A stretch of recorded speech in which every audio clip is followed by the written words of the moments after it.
আসসালামু আলাইকুম রহমতুল্লাহ।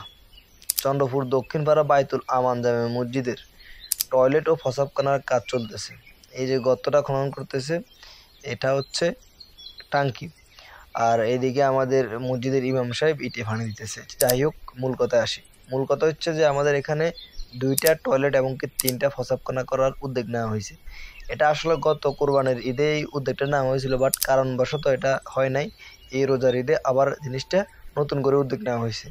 তো অনেকে ইট, বালু, সিমেন্ট, টাকা দিবে এরকম প্রতিশ্রুতি দিয়েছে, এবং কি প্রতিশ্রুতি অনুযায়ী সবাই জিনিসগুলো দিতেছে, বা জিনিসগুলোর পরিবর্তে টাকা দিয়ে দিতেছে জিনিসগুলো সম পরিমাণ মূল্যে।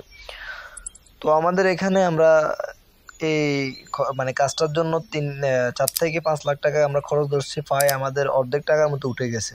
ঠিক আছে, এটা প্রতিশ্রুতি অনুযায়ী আর কি।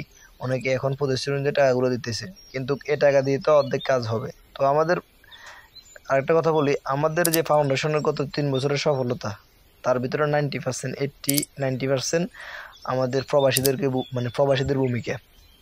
তারা আমাদেরকে সবসময় হেল্প করে আসতেছে।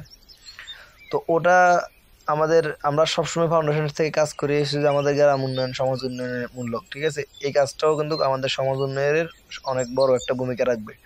তো আশা করবো আমাদের গ্রামের যে প্রবাসীরা আছেন, যারা এখনো জানেন না, প্রতিশ্রুতি দেন নাই, সবাই মিলে আমাদের এই কাজটাকে সহজে শেষ করার জন্য হেল্প করবেন। সোজা বাংলা কথা হচ্ছে আপনারা দিয়ে আপনাদের গ্রামটাকে সুন্দর করে সাজাবেন, এটাই। তো অনেকে ভাবতে পারেন মেস্তুরি থাকতে আমরা কেন কাজ করতেছি। আসলে আজকে ইট ভাঙ্গা হচ্ছে।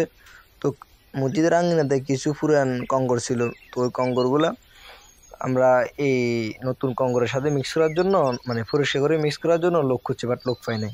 তো ওই জন্য আমরা সবাই মিলে মিক্স করে ওই নতুন কঙ্করগুলোর সাথে দিয়ে দিতেছি।